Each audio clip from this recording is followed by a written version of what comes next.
I'm Karthikeyan and I work on the server side of Hasura, and I work a lot with the subscriptions and the eventing subsystem we have. Okay, so today I'll be talking about the streaming subscriptions feature, not exactly the feature, but the benchmarks I did recently. So I'll like share what I found out and how the process was like. Okay, so we ran the benchmarks at different levels of concurrency, but it says 100,000 and 1 million streaming subscription, but that's not really true because I started from one, then 100, then 1,000, like to check if the infra would hold up, and that was, I mean, this sort of thing was a new thing for me, so I had to go like from one. So yeah, I did a lot of benchmarking at various levels of concurrency and found like really interesting things.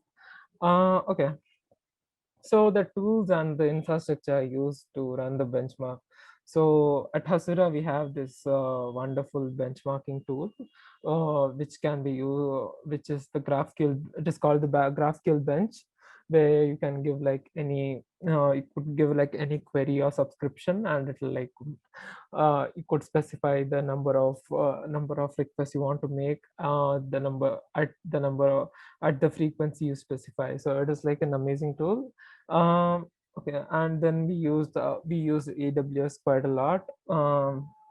We use the AWS app runner to deploy the Hasura instances, the AWS Fargate, so that I don't have to manually like set up like hundreds of instances of Hasura, and like we had a giant AWS RDS Postgres instance for to hold up against the benchmark I was doing. Okay.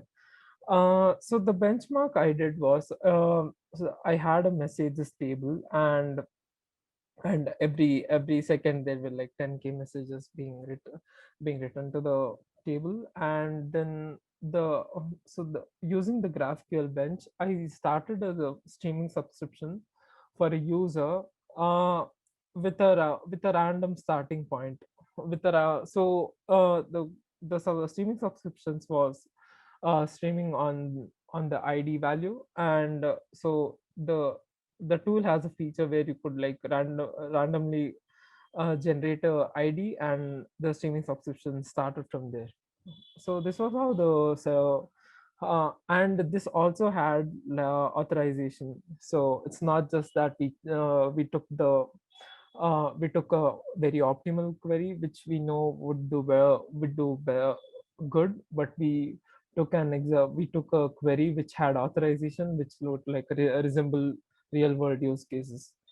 Okay, so the 1 million, so actual instances. So the RDS, 16 CPUs and 32 GB RAM, and yeah. So while benchmarking, I ran up a pretty high bill on AWS, but lots to do.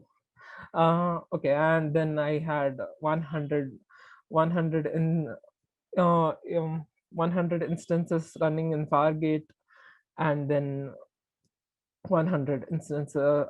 I had I no I actually the third point is wrong. I just had 10 instances of GraphQL bench, and they ran like 100K subscriptions.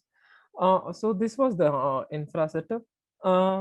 So okay, so these are some graphs. I'm sorry, the graph don't look actually good, but it's that I took it at a um, wrong frequency. So the CPU, I'll show all these stats at the last in a table, so you just see that. So this is the DB CPU utilization. So you see that even though there's like 1 million subscriptions running, the DB CPU utilization is nothing crazy. Like it doesn't like even cross the 30%. And then yeah, the DB connection. So the DB connections, the max DB connections was set to 5,000, and we are like nowhere near it.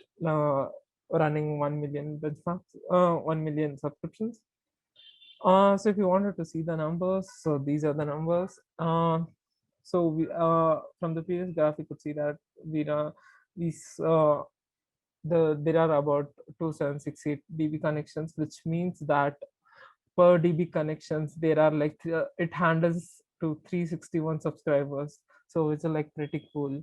uh, I mean, this comes through, this happens due to the multiplexing magic that happens, uh, uh, which is done by Hasura. So, but if you also see the other stats, it is it doesn't look anything crazy. Maybe the Hasura CPO bit, but still, I mean, if you are considering the fact that it's 1 million, it is like okay, like it's nothing crazy.